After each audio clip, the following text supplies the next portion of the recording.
Tikulandirani pano pa Times Television mugawo limene la programu ya Sports Arena. Ine ndi Williams Gondwa. Mlendo wanga programu hii ndi Mike Ndala. Kwambiri tiunikiratu mpikisano wa TNM Super League chifukwa chakuti timu ya Wanderers yataya points awiri pamene Nyasa Big Bullets yataya points atatu itagonja ndi Blue Eagles. Tiunikiranso nkhani zokhuza mpikisano wa National Bank of Malawi Women's Championship taona mpikisano kuyamba kumathero a Sabata yangotai. President wa FAM Fred Haiya wapereka ndalama zokwana 25 million kwacha zoti zithandizire ligi ya masewero a mpira wa miyendo ku chigawo cha Kumpoto. Tiunikiranso masewero mene analili amu National Division League ija ya NBS Bank ndingokupemphani kuti mukhale pomwepo.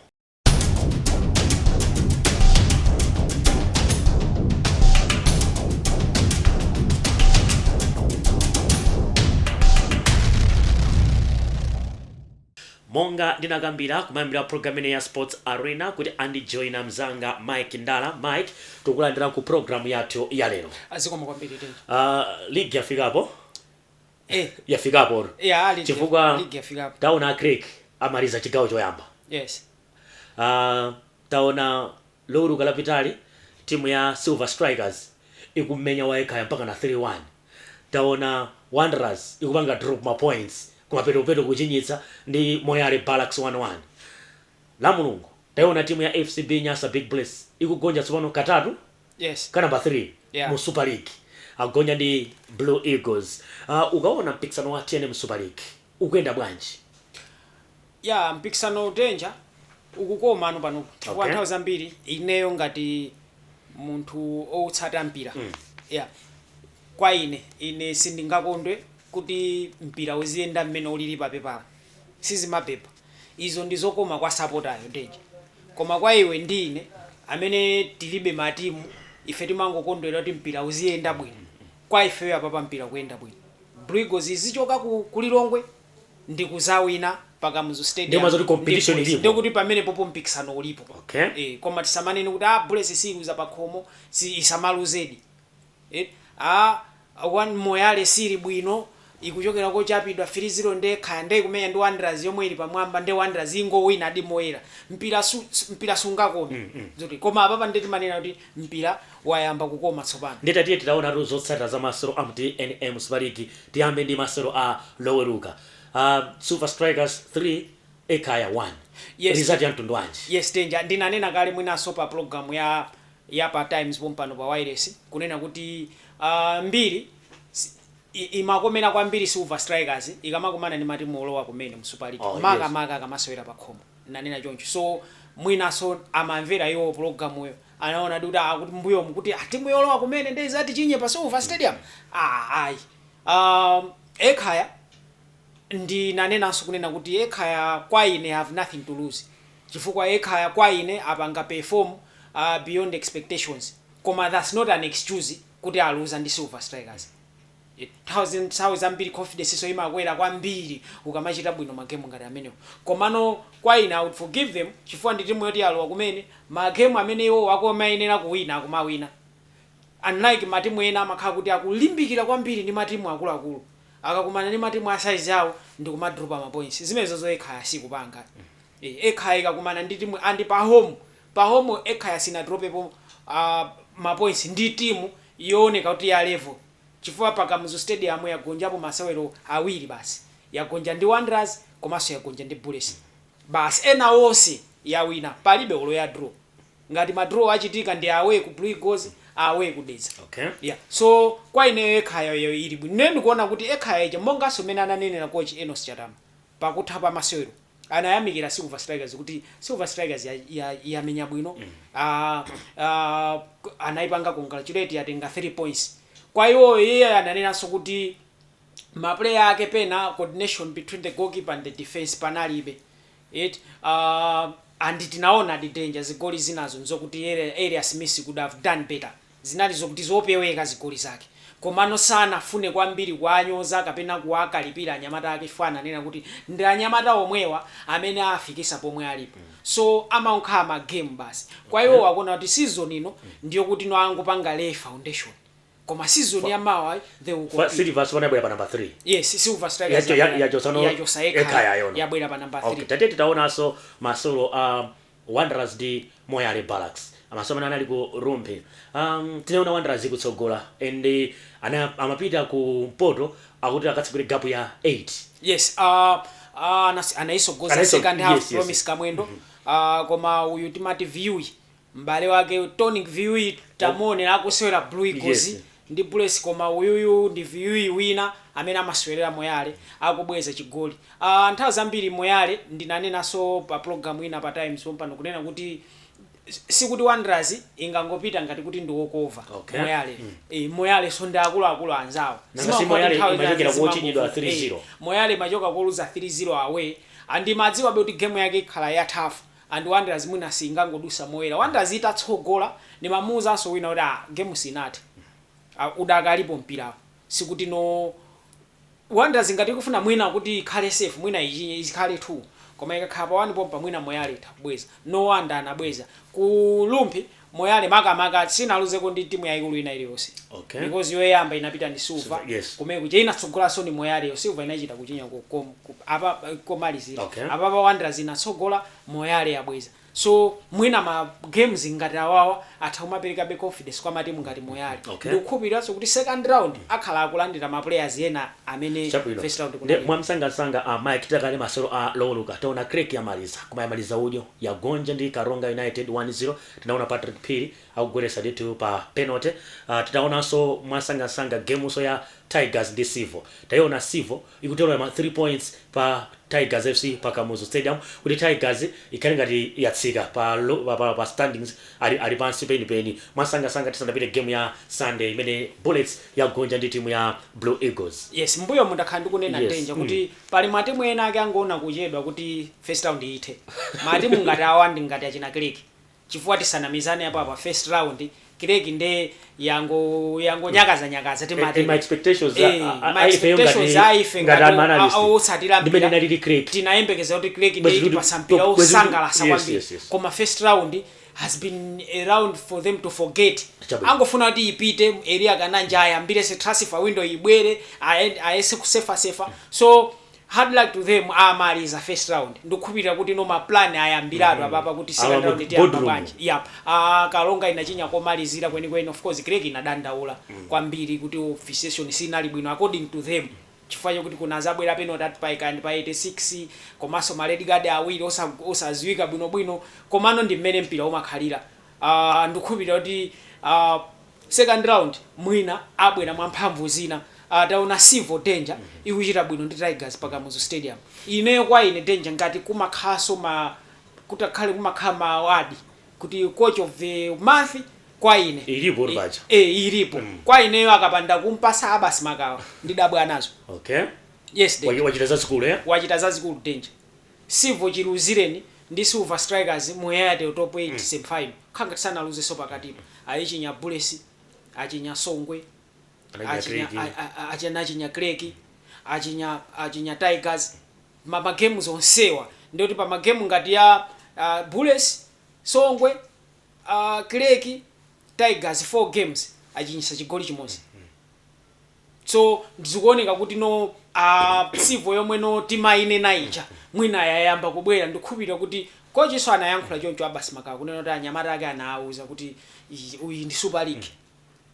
Tikamamenya magame tisamabwere ndi mentality kuti chibwana sitinabwere ku Sivo kuzasewera tinabwera kuzagwira ntchito mwina anyamata ake waamvera andi chinaso chomwe ndimanena nthawi zambiri Sivo imagwirisa ntchito anthu akuluakulu koma panopo taona kuti akuluakulu mwina akumakhamu awiri kamozi basi. Ukangona mo John Dambleni ndekuti ena onsewo ndana Charles Mafaiti mwina wina ndikatiko veteran iko pang'ono ndi Damiano kunje koma Rahman John pagolo ndekuti ma game 4 wachinyisa chigoli chimodzi so far so akabwera achina pressure sipungu ka experience ndekuti zikwenda tatete tapita no masolo la mulungu maga chidi chathu chikhala pa game ya Bullets ndi Blue Eagles.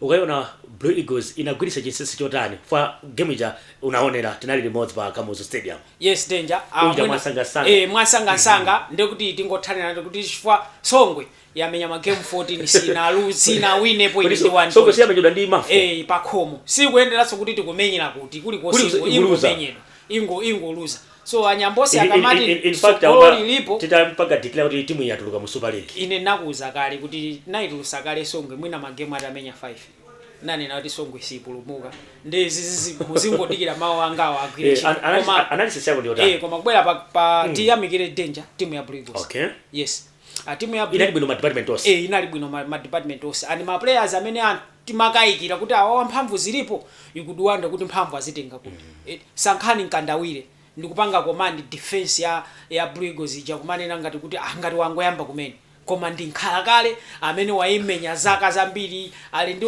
most 5 titles a league anthu angaona ngati awa amalizika basi achina Messi ya Muhone very very brilliant Gilbert Chirwa asewera bwino kwambiri Nyamata mwana uyu mnyenyembe chezi number 30 amenya center man of the match mwana wabwino kwambiri chigoli cha Laurent Banda yes chigoli cha Laurent Banda tiyamikirenso kwambiri ntchito ye mwana agwira Messi ya Muhone anaonesa ndapanga engineer ndi nkhala kale ndi inali assist yomwe no Bullets mapanga attack inali counter attack basi yeah so it was mkandi 3 against 2 kapena 2 against 1 so Messi ya Muhone anakhawa ozikonda anakazikakamiza ndikumenya koma anaona kuti Laurent Banda manzere kwa Bullets kuli blank aliko yekha anampasa ndikuchinya chigoli pa 76 minutes yes yeah ndi pamene anagolesa Bullets danger did not come to the party tinene choncho kapena tinene kuti sana abwere kumasewe izizi athawundichitira umboni kwa from the first whistle inaoneka timu ija kuchita athawundichitira umboni kochi wawo Peter Mponda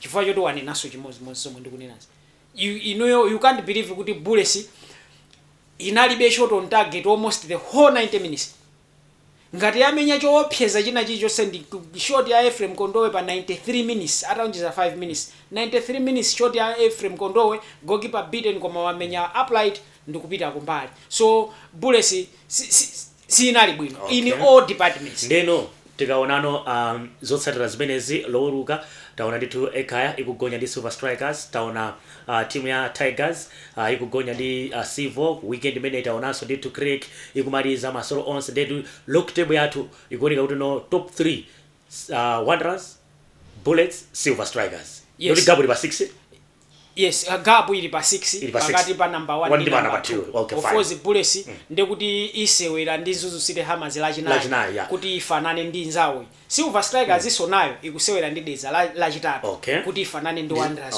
kuti afanane ma game so nthawi zonse timanena kuti game in hand sima points taziona Bullets ikusewera game isakutenga ndikuziwa kuti nanga Wanderers inakhatu yapambana game yawo so mpikisano danger mwachidule udakali ndipo kukoma kwambiri TNM Super League tatiyetu titaonanso nkhani zina zokhuza masolo aja National Bank Women's Championship Mike kumatero asabata yangotai taona ukangati ndi sabata iwawa ku Bullets yes atsikana amenyedwa ndi antopwaso reserve so sizinayendeso youth sizinayendeso timu ina iliyonse ya Bullets kuyambira yaying'ono kufika timu yayikulu and sina chinye chigoli ina iliyonse unali mambo otani ku Chiwembe wokhuza National Bank Women's tunaona zochitika zambiri of course tayamikira National Bank yes timakonda kwayamikira nthawi zonse National Bank pobwesa ndrama za nkhani kufuna kutukula masewero a mpira wa miyendo mdziko muno watsikana yeah mpira fozi wa Nyamata ayika koma kwambiri asikana amene akumatchula kuti ndi mapangolini athamino awo ya utakona kuti theme yake so ndakuti ndiona pango atenga nyimbo ya Jetu cha asikana athu ndi mapangolini akufuna kuti nawonso apite patsogolo tisamangoonera Africa Cup of Nations yopanda Malawi yasi unaitsata week 1 ya mpikisano menyo yes timu yako koma ntopa yes. yomwe no ndi ma defending champions a national women's league mbuyo mujaima amenyedwa nzigawo kena kwatenga anthu amene achita bwino ndikukumana pamodzi apa pano ndi ntopa ije masewera ndi Bullets pamene no yapambana 1-0 china Silver Strikers apambana 2-1 Accent Soccer ya wina 6-0 Wanderers Ladies yapita ku Moyale achifua Moyale yaikulu ya amuna kuli ndi Super League ya akulu inali kumpoto konko yapanga 1-1 Moyale amene amuna akulu atsikana akulu nawonso main team ya atsikana yakagonjesana Moyale 2-0 ati sinofeel ya mpira wa women's football tukuiona noti Wanderers ikuchoka kuno makaswera kumpoto. Yes, and izizi ndizomwe timanena kuti at least farm president anene that is trying to transform the game. Yeah. Transformation ati sitikuiona papa tizabwino tiziyamikira danger. Matimu olowa Super League akumayenda Malawi yonse kuti tione timu yolowa Super League. Asikana nawo so munthu kamatengedwa scorchers ichi uzikhala kuti pena pali posewa. Okay. Bafuna tipite ku break mic tikabwerako tuoneke nkhani zokhuza NBS Bank National Division League nanga sindi step yolowera no mu Super League. Komanso tuonekeranso kuti no mwina tingamatani kuti no maliga amzigawo akhali sponsorship yokhazikika chifukwa a president a farm Alfredo Haya apereka 25 million kwa anthu pamwawo kuti no atapemphedwa ndi inkosi ya makhosi yachisanu kuti atatithandizeni samangokhala anyamata ndalama ndeno a president a farm anati ayi ine ndikuthandiza 25 million now no tipange chani committee ipange chani kuti no sponsorship ibwende tipite ku break nkutheka kuti enano mukungoti joina kumene mukuonera ayi ndi program ya Sports Arena pano pa Times Television tufati tipite ku break tikabwerako tikhale tikupitiriza program iyi.